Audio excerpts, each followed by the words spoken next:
تعالى وأدام نفعلنا ببركاته وبكم في الدارين إلى أن قال وإن عز عليك البكاء فتذكر ما بينك وما بين يديك من أهوال الآخرة, atau juga bisa fatadzakkar allati anta mulaqiha min ghairi syakkin wala raib in kunta qad amanta billah wa bima jaa bihi Muhammadun Rasulullah sallallahu alaihi wasallam.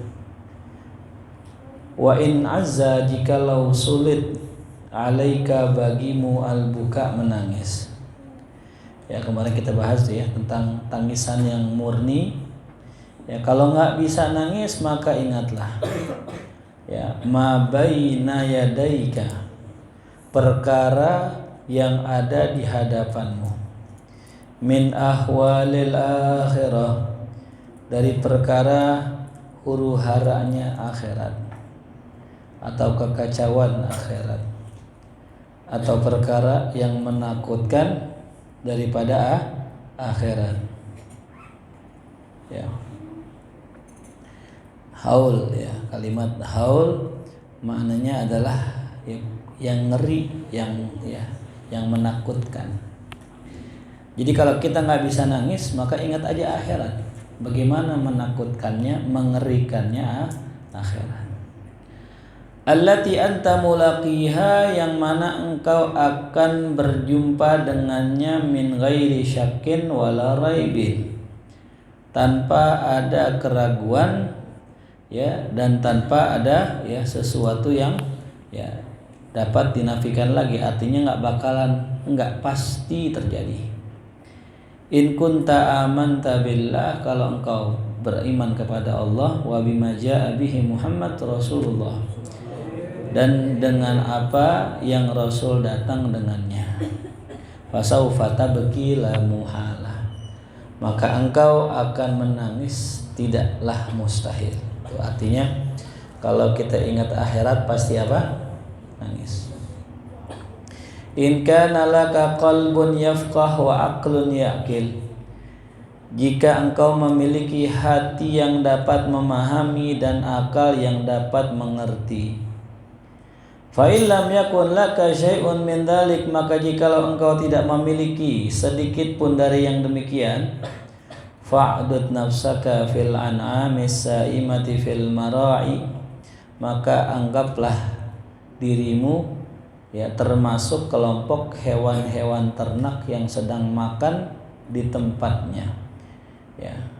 Wal bahaim ar-rati'ah fil kala', atau anggaplah dirimu sebagai hewan yang sedang makan di padang rumputnya, tuh ya.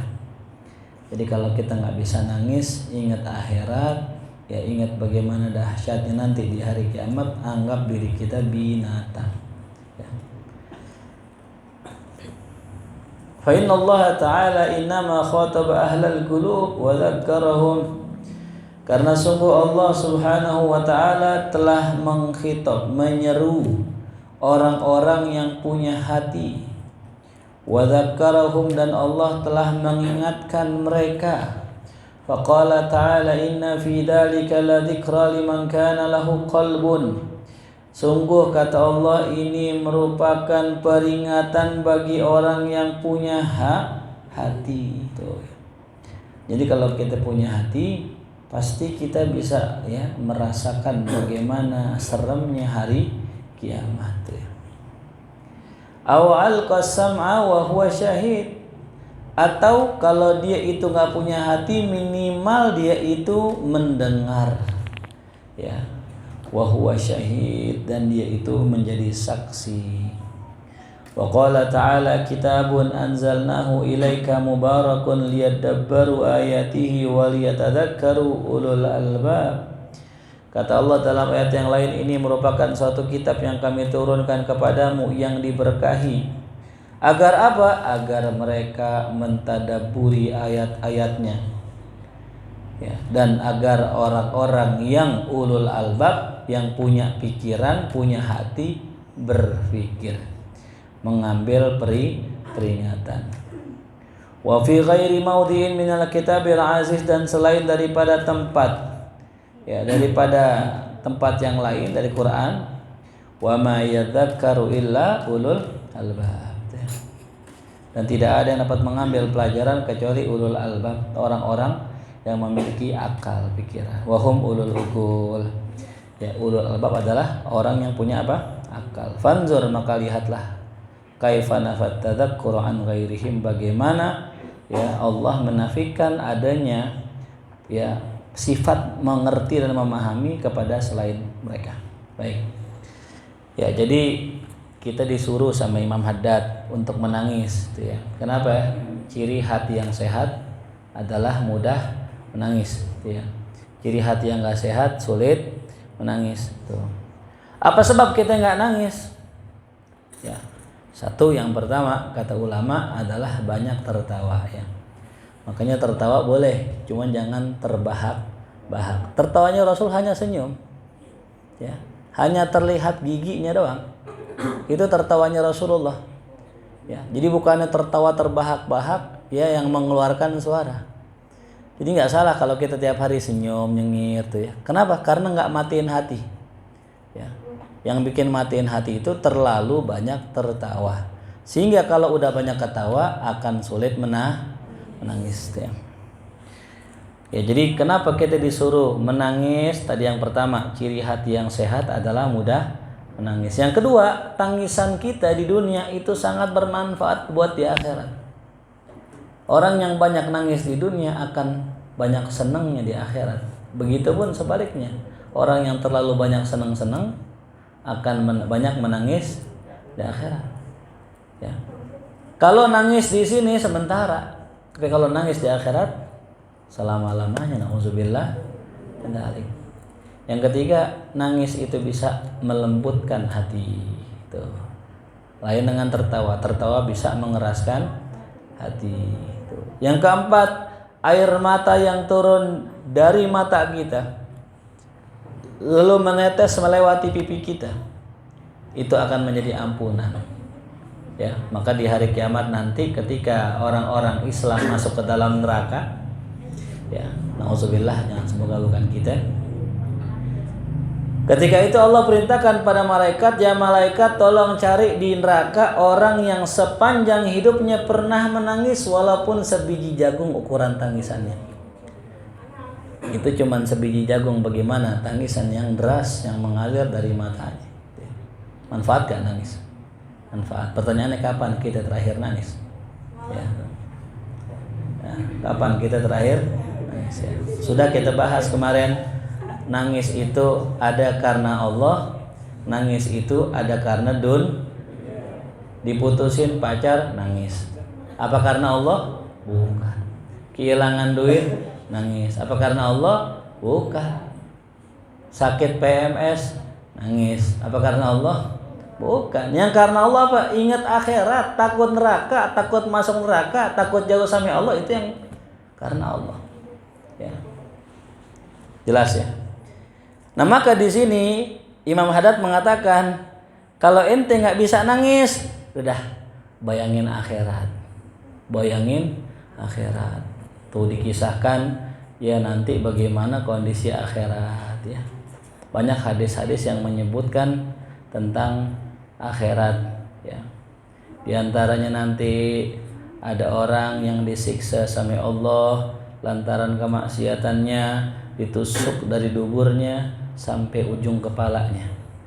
Coba bayangin ya, kita nggak sanggup, jangan ditusuk dubur kita, ketusuk duri aja sakit. Bagaimana ditusuk dari ujung dubur kita sampai nembus ke kepala kita. Hukuman yang paling ringan di hari kiamat nanti adalah orang pakai sendal terbuat dari bara api, itu saking panasnya ubun-ubunnya terbakar ya. Itu yang paling ringan, cuman dipakein sendal ya, terbuat dari bara api, diinjak kakinya, ubun-ubunnya, otaknya mendidih. Nauzubillah. Coba ingat itu, takut nggak kita? Ya, nggak nangis juga, nggak ngeri juga dengan keadaan hari kiamat. Nah, ada kata Imam Haddad, anggap aja kita binatang. Binatang punya otak nggak? Nggak punya pikiran. Ya, makanya orang yang maksiat sebenarnya dia lagi nggak pakai otak. Kenapa? Kalau dia pakai otak dia nggak bakal maksiat. Orang korupsi dia lagi nggak pakai otak. Kalau dia pakai otak dia nggak bakal korupsi. Kenapa? Hukumannya berat. Itu baru hukuman dunia, belum hukuman di akhirat. Makanya orang semakin cerdas semakin gak maksiat. Maka cara kita menjauhi maksiat, cerdaskan akal kita. Oke. Makanya orang pinter itu bukan orang yang IQ-nya bagus, yang nilainya bagus, bukan. Orang yang gak maksiat pinter itu. Ya. Sekarang kita hitung-hitungan aja. Ente pakai masa muda ente buat main game terus. Sekarang saya mau tanya, gede jadi apa? Jadi orang kaya. Oke, baik. Orang sekarang main game jadi orang kaya, betul ya? Karena esport itu orang-orang yang jadi atlet kaya nggak? Kaya, baik. Apakah kayanya berkah? Apakah dengan kaya dia seneng? Enggak. Ya. Jadi patokan kita bukan kaya, bahagia, ya, di dunia dan di akhirat, ya. Tuh. Makanya kembali lagi tadi, diingatkan oleh Allah dalam Al-Quran, kitab ini peringatan buat orang yang punya hati. Ya. Kita lihat tuh kadang-kadang naik motor, naik mobil ada aki-aki pinggir jalan, tuh kan. Ya ada orang bawa anak, ya ada pengemis dan sebagainya tuh. Ya bagaimana kondisi hati kita? Ya. Sedih ya bang nggak? Sedih. Apa sikap kita? Macam-macam. Ada orang sedih ngelihat orang begitu, dikasih duit, ada. Ada orang sedih didoain, ada, macam-macam. Yang penting ada gak perasaan sedih? Kita lihat di handphone kita ada anak kecil, ya sakit parah, kena tumor, kanker dan sebagainya. Sedih gak hati kita itu? Ya. Nah kalau kita sedih ngelihat orang, kenapa kita gak sedih ngelihat kita? Yang lebih pantas dikasihanin bukan mereka, mereka sedang dalam rahmat Allah. Orang yang lagi diuji, kena musibah, lagi sakit dalam rahmat Allah, kita. Ya. Kita kadang suka kasihan sama orang tapi nggak kasihan sama diri kita sendiri. Ya. Jadi kalau antum melihat orang sakit, antum kasihan, bagus, tanda di hati kita ada iman. Tapi kalau kita ngelihat diri kita nggak sedih, musibah. Nah. Maka yang bisa mendapatkan pelajaran adalah apa itu ulul albab? Orang-orang yang punya akal tuh. Bahasa lainnya ulul albab. Kama khassallahu ta'ala bitadzakur ahlal inabah wa humur raji'una ilaih. Sebagaimana Allah khususkan penyebutan akan ya ahlal inabah. Allah ingatkan ahlal inabah. Ya. Orang-orang yang kembali ya ahlal inabah. Ini ada sebuah quotes bagus ya. Kalau kita sedang dalam kesumpakan, jangan keluar dari rumah. Ya, jangan pergi refreshing. Kenapa? Tapi kembali. Ya. Kembali. Ya tobat. Karena kesumpakan hidup itu gara-gara maksiat. Ya. Cobalah lihat bagaimana Habib Soleh Tanggul berkholwat berapa tahun? Belasan tahun. Di mana kholwat? Di rumah. Diam aja enggak? Diam. Kalau kita bosan enggak? Bosan. Ngapain di rumah mulu? Sumpek, suntuk. Ya. Maka ada yang nanya sama saya, guru, kalau saya kalau disuntuk di rumah, saya keluar main sama teman, ngilangin suntuk. Itu kira-kira tanda baik, tanda buruk? Saya bilang tanda buruk. Kok begitu? Bukannya bagus kita sosial. Orang-orang soleh itu sumpeknya ketemu orang, senangnya ketemu Allah. Ya. Kalau dia ketemu orang sumpek ngapain? Ngeluh, ya, ngadu. Ini maksiat, belum ada yang minjem cepet kan gitu ya. Biar nggak putus, minjem 100. Kan sumpek tuh kan, ketemu orang sumpek gak? Sumpek harusnya. Nah, ketemu Allah sebaik-baik kekasih kita, sebaik-baik Tuhan kita, harusnya sumpeknya ketemu orang, bukan lagi sendiri, kan begitu. Ya. Makanya para aulia termasuk Habib Soleh Tanggul nggak mau keluar dari khalwatnya. Siapa yang manggil? Nggak ada yang mau keluar. Beliau nggak mau keluar sampai dipanggil sampai gurunya. Baru keluar. Kenapa? Gurunya yang manggil. Ya. Itu bukan sekedar perintah guru, tapi perintahnya Allah. Ya. Jadi bukan karena kemauannya mereka itu gitu. Ya. Jadi kalau kita kan kalau sumpah kemana? Keluar tuh. Salah. Kembali ke dalam. Ada seorang syekh namanya Syekh Mahir, masya Allah. Semoga Allah berikan kita bisa ketemu dengan beliau. Ya. Ini guru di Damaskus ya. sekarang pernah ngajar di Stai Imam Syafi'i Cianjur. Itu dikisahkan ini, ya kisahnya masyhur. Beliau ngajar di Cianjur, Sekolah Tinggi Agama Islam Imam Syafi'i, pimpinan Syekh Hasan Hitu. Ngajar di sana, udah selesai masa ngajar, pengen balik ke Damaskus, ke Suriah. Tiba-tiba sebelum balik, udah pesan tiket dan sebagainya, datang seorang Habib. Ya, tuh Habib nyamperin, nyari yang namanya Syekh Mahir di Cianjur. Ketemu Syekh Mahir. Kata Habib, Syekh, antum jangan pulang. Loh, kenapa jangan pulang? Saya udah pesan tiket, tinggal berangkat doang. Kata Habib itu, saya ngimpi ketemu Rasulullah. Kata Rasulullah, ente jangan pulang. Ente disuruh pergi ke pesantren di Jawa Timur. Ya. Dalwa namanya. Ada beliau sekarang di Dalwa, ngabdi di Dalwa, ngajar di Dalwa. Kenapa? Yang larang pulang siapa? Rasulullah. Ya.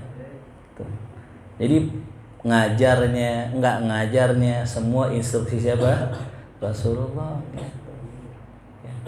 Ente ngaji nih, yang nyuruh siapa? Rasulullah. Thalabul ilmi faridatun, Rasul yang nyuruh. Ente boleh nggak ngaji asal yang nyuruh Rasul. Coba bayangin. Ya. Dorongan buat nggak ngajar, ya, buat saya itu banyak. Ya.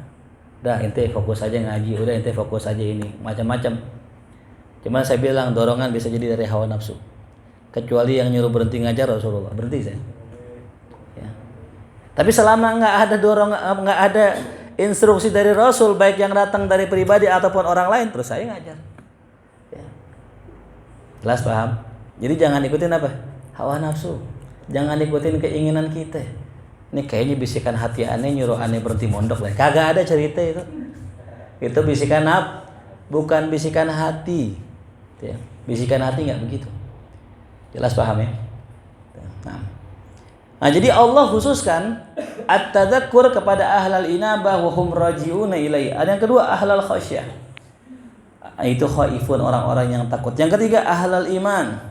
Itu musaddiqun bi rasulih wa wa'di wa wa'idih. Nah, jadi ada 3 orang, ahlul inabah, ahlul khasyah, ahlul iman. Itu ketiga-tiganya ya, itu dianggap orang yang dapat mengambil pelajaran. Ya.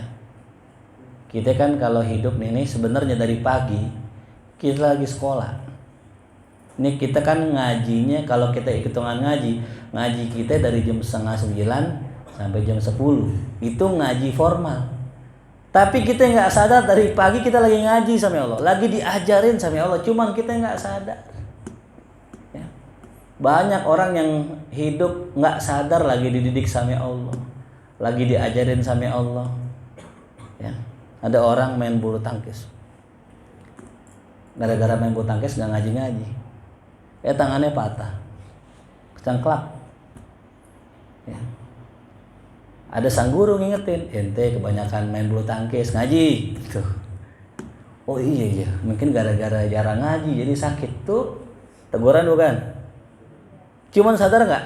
Kagak. Itu yang disebut orang yang ghaflah. Ya. Antum makan sembarangan, ya. Ngambil, ya, ngentitin sosis di kulkas tuh. Orang buat dagangan dientit dari 3 jadi 2 nih. Ya, nggak, bukan santri, bukan santri, setan yang begitu. Kalau santri mah nggak mungkin, ya, mustahil. Yang tukang ngambil siapa? Setan. Nggak mungkin orang Islam, nggak ya? Oh ya, jelas paham. Ketika dia ngambil, dia makan sakit perut tuh. Ada 2 kemungkinan, dia dapat pelajaran, dia tobat. Yang kedua, dia lalai, dianggap sakit perut. Tuh ya. Nah ini, jadi ada 3 kelompok orang yang bisa ngambil pelajaran. Yang pertama tadi apa?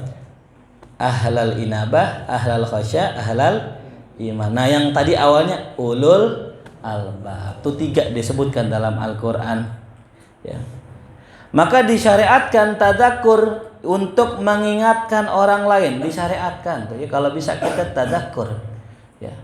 Tadzakur itu bisa maknanya kita yang mengambil pelajaran, juga bisa maknanya kita yang memberi peringatan. Wa umira bihi rasuluhu umman, dan diperintahkan dengannya rasul secara umum. Artinya rasul disuruh. Ya. Wa khussa bin naf'ihil mu'minin min ibadihi, dikhususkan dengan kemanfaatannya untuk orang mukmin dari hamba Allah. Wa kana dzalika lahum hujjatan 'inda wa mahajjatan ilaihi kama kana 'alal kharin hujjatan qa'imatan mudhidatan li hujajihim al-batilah. Fa innahum 'aradu ba'dal ilm wa ankaru ba'dal ma'rifah wa lam yastajibu lillahi wa rasulih. Najih. Jadi yang namanya peringatan itu bisa menjadi hujjah, ya. Jadi kalau kita udah ngasih tahu nih, ini kan saya ngajar nih, ada yang salah, ya. Ntar kita ketemu di akhirat. Ustadz, ente kenapa aneh salah nggak ingetin? Oh, aneh udah ingetin. Orang videonya di YouTube masih ada gitu. Jadi dalil, aneh udah ngingetin ente. Mau ente amalin kagak urusan masing-masing. Makanya kata Mbah Mun, yang namanya orang belajar pinter enggak itu urusan Allah. Tugas kita ngajar. Sama dakwah, mau orang ikut enggak urusan Allah. Jadi kita jangan terlalu pusing gitu ya. Kecuali di rumah kita. Ya. Saya di masyarakat, orang mau bangun subuh nggak bangun subuh urusan orang. Tapi kalau itu orang di rumah saya, nah hak saya. Jelas paham? Tuh. Nah, jadi kapan mereka itu kena hujah? Fa innahum aradu ba'dal ilm, mereka berpaling daripada peringatan setelah mereka tahu. Wa ankaru ba'dal ma'rifah, mereka mengingkari setelah mereka tahu, dan mereka tidak menerima, ya, lillah wa rasulih, ya, seruan Allah dan seruan Rasulullah. Kenapa mereka menolak? Wa qalu qulubuna fi akinnatin, kata mereka hati kami tertutup dengan apa yang kalian ajak kepada kami. Kuping kami ada wakrun, ada sumbatan. Mimbaini wa bainina wa bainik, hijab antara kita dan antara engkau ada hijab. Fa'mal innana amilun, udah setelah ente ngerjain apaan, kita juga punya kerjaan. Nauzubillah, jadi nafsi-nafsi. Ya. Ini orang kafir ya. Jadi kalau diajak apa-apaan kagak ayo gitu. Wa aqsamu billah jahada aimanihim. Ya, mereka bersumpah dengan nama Allah dengan sebenar-benarnya sumpah, la in ja'ahum nadhirun, kalau datang kepada mereka pemberi peringatan, layakununna ahda min ihdal umam, maka mereka akan menjadi orang yang paling mendapatkan petunjuk, ya, daripada umat-umat yang lain. Falamma ja'ahum nadhir, tapi ketika datang pemberi peringatan, mazadahum illa nufura, tidak bertambah melainkan bertambah jauh dari Allah. Tuh ya. Nauzubillah min dzalik. Jadi kembali lagi tadi ya. Kita ini di buminya Allah, sedang sekolah sama Allah, belajar sama Allah. Ujiannya nggak pakai tanggal, nggak pakai semester, ya. Ujiannya kapan aja. Yang ngambil pelajaran dari Allah, maka orang itu akan dapat gelar. Apa gelarnya? Apa hadiahnya? Akan dapat redonya Allah. Ya. Jelas paham?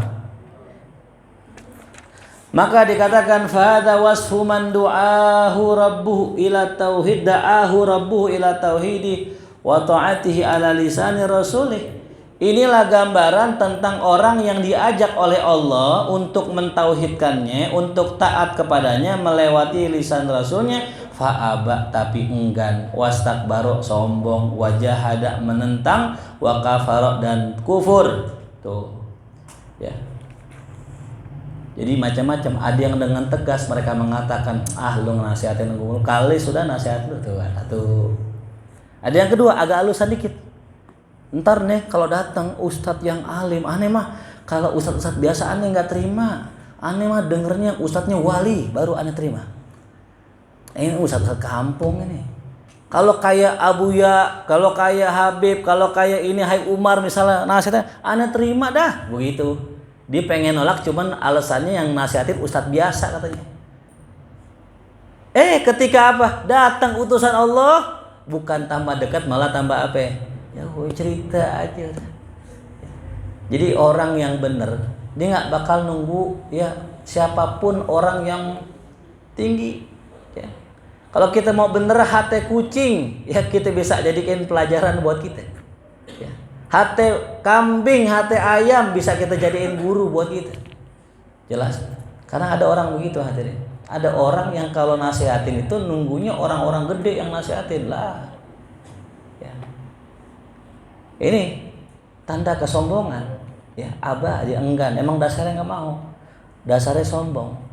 Wajah ada dia menentang dan kafir tuh. Wa man amana bi lisanihi wa sadaqa bi dhahirihi wa ankara bi qalbihi fa huwa munafiq. Adapun orang yang mengaku beriman dengan lisannya dan menampakkan dia itu membenarkan dengan zahirnya tapi hatinya ingkar, maka munafik. Ini yang terjadi pada orang-orang munafik di Madinah. Ketika Nabi datang ke kota Madinah, semua orang pada ikut. Nah, ini dia. Ada sebagian kelompok yang takut kehilangan jabatan. Nah, gua kalau nggak masuk Islam, ntar yang suku-suku ke bawahan-bawahannya pada ngikutin Muhammad lagi. Masuk Islam dah, biar nggak kehilangan jamaah. Ya, maka ciri orang munafik itu apa? Ikut-ikutan. Ya, tuh. Ikut-ikut tanpa mau tahu dulu, tanpa mau lihat dulu, tanpa mau ngecek dulu apa sih yang diikutin begitu. Ya. Barusan pada bikin status tuh, wah, foto Habib viral tuh. Yang pasang foto ini akan punya mobil. Astagfirullah. Apa itu niat kita? Ada yang nggak pakai ini, pokoknya pasang aja. Ya, lihat dulu apa ini, kenapa kita pasang? Ya, kenapa dipasang? Cari tahu dulu, jangan langsung main pasang-pasang aja, ikut-ikutan. Kayak orang zaman dulu ya, jika tidak menyebarkan pesan ini kepada 10 orang, maka akan terjadi bencana gitu. Sayangnya di HP-nya cuma 5 kontaknya, itu kurang. Ini lihat dulu apaan ini gitu. Oh, saya buka. Oh, kata Habib ya. Ini yang share foto saya doain. Udah gitu. Segitu doang. Apa sih doanya? Pokoknya doain baik dah, biar berkah dah. Udah nge-share gitu. Yang kedua, siapa nih? Kita cek dulu, jangan sembarangan kan gitu. Kita nggak kenal, oh ternyata beliau adalah keturunannya wali. Ya udah share. Nggak punya rumah, kayak mau punya mobil, kayak bebas dah, yang penting begitu, udah selesai kan gitu. Jadi bukan karena pengen punya rumah, enggak, ya, jelas paham, ya. Jadi jangan apa tuh ikutan. Alladzi lahu malil kafir wa alaihi ma alaihi min ghadabillah wa lanatih, ya. Wa man amana bi qalbihi wa lisanihi wa dayya'a ma faradallahu alaihi min ta'ati wa irtakaba ma haruma ya ma harrama alaihi min ma'siyati fa amarahu fi ghayatil khatar wa yukhsha alaihi in lam yatadarakhu Allahu bit taufiq li taubatin khalisatin qabla mamatihi an yaltahiqa bil munafiqin wal kafirin a'udzubillahi min dzalik. Waduh, serem banget ya. Bismillahirrahmanirrahim. Alladzi lahu malil kafir, ya. Yang mana dia itu memiliki sifat kekafiran, ya. Orang munafik itu sifatnya kafir, ya. Wa alaihi ma alaih, dan hukuman baginya, ya, sebagaimana yang dia kerjakan, ya. Apa itu? Ya, dia akan mendapatkan ghadabillah, murka Allah dan laknat Allah. Ya, tuh. Jadi tetap sama orang munafik, ya. Cuman bedanya gini, kalau orang munafik, ya, dia masih ada kemungkinan masuk surga gitu. Ya, masih mending. Ya. Ada pembahasan di dalam kitab Al-Adhkar. Kalau orang kafir disuruh lomba azan gitu. Pas lombanya kan dibilang ya, asyhadu alla ilaha illallah. Ulama berbeda pendapat tuh. Itu Islam apa kagak? Pendapat yang mukhtar, pendapat yang sahih dikatakan dia Islam. Itu. Padahal apa tuh? Cuman lomba azan atau dia iseng-iseng gitu ya. Kebetulan dia nyanyiin lagu yang ada syahadatnya. Asyhadu an la ilaha illallah wa asyhadu anna Muhammadar Rasulullah. Tiada Tuhan selain Allah, Nabi Muhammad utusan Allah. Nah, masuk Islam tuh. Ya. Simpel kan ya? Simpel. Jadi kalau kita mau ngajak orang kafir setelin lagu. Sama ya, bisa jadi ente gitu juga kan gitu. Ya. Ketika mendengarkan lagu di TikTok, Tuhan Yesus tidak berubah tuh kan. Itu sebenarnya benar juga loh. Ya. Yesus tidak berubah jadi Tuhan, begitu maksudnya. Dia tetap siapa? Nah, Nabi Isa tetap apa? Tidak berubah jadi Tuhan. Cuman kalimatnya salah tuh itu. Pertanyaannya kalau nyanyi begitu masuk Kristen enggak? Enggak. Syaratnya apa? Dibaptis. Makanya kalau ente berenang sama orang kafir tuh begini tuh. Keluar jadi kafir tuh. Tapi kan tadi kan ada orang Kristen nyanyi lagu asyhadu alla ilaha illallah. Itu ada yang mengatakan jadi muslim. Ya, artinya kalau nanti di hari kiamat dia masuk neraka masih bisa tolong karena pernah nyanyi lagu Raihan. Asyhadu alla ilaha illallah. Ngeri gak tuh? Ya. Makanya ya ajak tuh dakwah kita ya pakai lagu tuh, lagu aja setelin nanti itu. Tuh. Lo dengerin itu ya. Nah, ikutin tuh. Kalau perlu kasih lirik, ini lirik yang baca aja. Kalau perlu salaman ya, asyhadu alla lebih sah lah gitu ya. Jelas? Ya. Tapi kalau kita ke Kristen enggak, ya. Ente ketemu lagu kayak tadi itu, ya. Terus ente nyanyi enggak masuk Kristen. Karena untuk keluar dari agama Islam diantaranya ya harus dengan keyakinan gitu. Ya. Kalau kita baca Quran, ya ada ayat Quran yang mengatakan ya Uzair ibnullah. Uzair itu apa? Anak Allah. Apakah orang yang mengatakan Uzair anak Allah itu menjadi kafir? Enggak. Karena dia hanya menyampaikan perkataan orang kafir, bukan berkata tentang perkataannya sendiri. Sama kayak kita mengatakan Allah di langit. Cuman kita lagi menyebutkan itu perkataan siapa tuh? Orang Wahabi, maka kita enggak dianggap sesat. Ya. Jelas? Tapi enggak pada syahadat tuh. Luar biasa ulama. Walaupun orang kafir menyanyikan syahadat, dia niatnya nyanyi doang, masih ada kemungkinan dia bisa selamat tuh, luar biasa. Ini rahmat, ya, rahmat. Ya. Artinya ini dakwah juga. Kan banyak orang-orang kafir nyanyi salawat apa tuh? Salawat Badar kan? Ya, ada artis fulan pakai pianonya salatullah, salamullah. Itu dia secara nggak langsung dia lagi muji siapa ya? Rasulullah. Dan mudah-mudahan dengan begitu masuk apa tuh? Islam. Ya. Tapi enggak pada kekafiran ya, ngerti ya. Nah, kalau ada orang beriman dengan hati, dengan lisannya dan dia sia-siakan kewajiban Allah, ya kewajiban yang Allah berikan dari ketaatan, dikerjakan yang diharamkan dari maksiat, maka fa amruhu fi ghayatil khatar. Ya, dia berada dalam puncak ke puncak yang berbahaya atau sesuatu yang paling bahaya. Ya. Dikasih kewajiban nggak dikerjain, sholat 5 waktu nggak dikerjain. Ya. Padahal kita bahas kemarin tuh ya, kenapa sih sholat? Ya. Kata Nabi, awal yang dihisab oleh Allah sholat. Bahkan kata Nabi, ya as-sholatu imaduddin, sholat itu tiang agama. Kata Nabi, awwalu ma yuhasabu bihil abdu as-sholat. Kenapa sholat? Kok bukan zakat? Kok bukan haji? Kok bukan puasa? Karena ini kata Syekh Mutawalli Sya'rawi, beliau katakan, karena di dalam sholat itu mengandung seluruh aspek rukun Islam. Ya. Kalau kita mengerjakan sholat, kita sama saja mengerjakan seluruh aspek yang ada dalam rukun Islam. Satu yang pertama, syahadat. Di sholat ada nggak syahadat? Ada.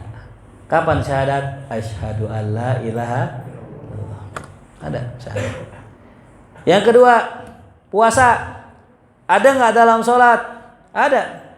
Bahkan puasanya sholat lebih dari puasa Ramadan. Dari mana? Orang puasa Ramadan hanya menahan makan dan minum saja. Ngomong boleh, tidur boleh. Orang sholat makan boleh nggak? Minum boleh nggak? Tidur boleh nggak? Ngomong boleh nggak? Nengok boleh nggak? Ngelirik boleh nggak? Parah nggak tuh? Lebih puasanya daripada puasa apa tuh? Ramadan. Ya. Berarti ada unsur puasa di dalam bahkan lebih dari puasa apa tadi?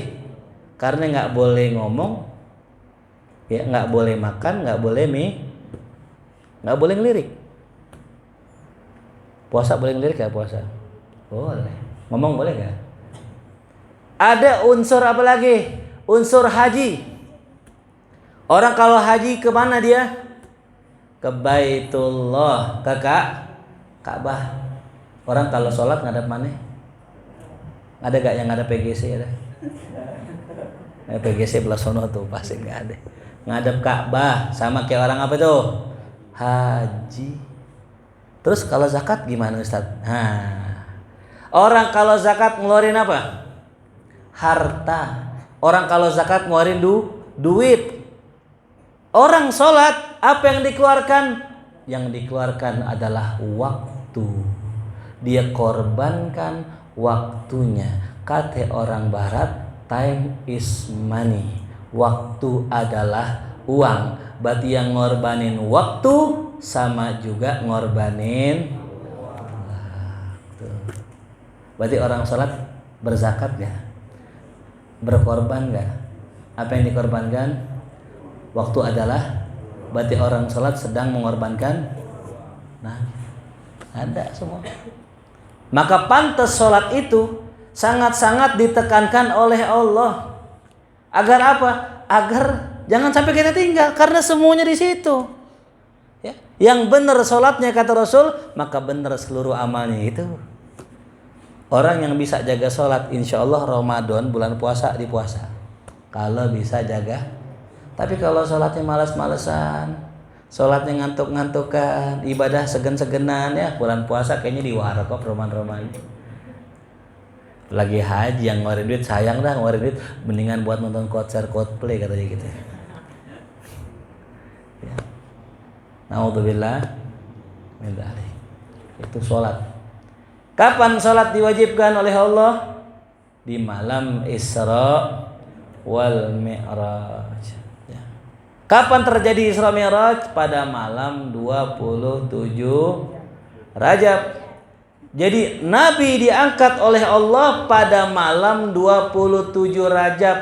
Diperintahkan untuk melaksanakan sholat, diangkatnya pada malam 27 Rajab. Maka sholat kalau mau diangkat, maka tepatkan angkanya dengan angka 27 agar dia mi'raj. Kapan kita sholat dengan tingkatan derajat 27 derajat? Ketika kita sholat berjamaah. Kata Nabi, sholat berjamaah tingkatannya 27 derajat.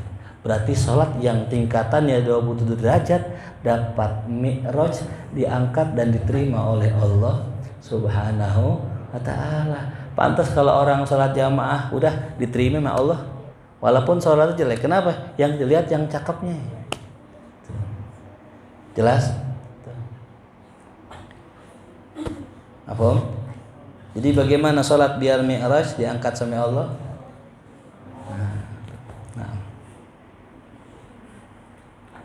Wa yuksha alaihi illam yatadarakhu Allahu bitaufiq. Nah, dia khawatirkan dia atas dirinya. Orang yang tadi itu sholat nggak dikerjain, maksiat istiqomahin.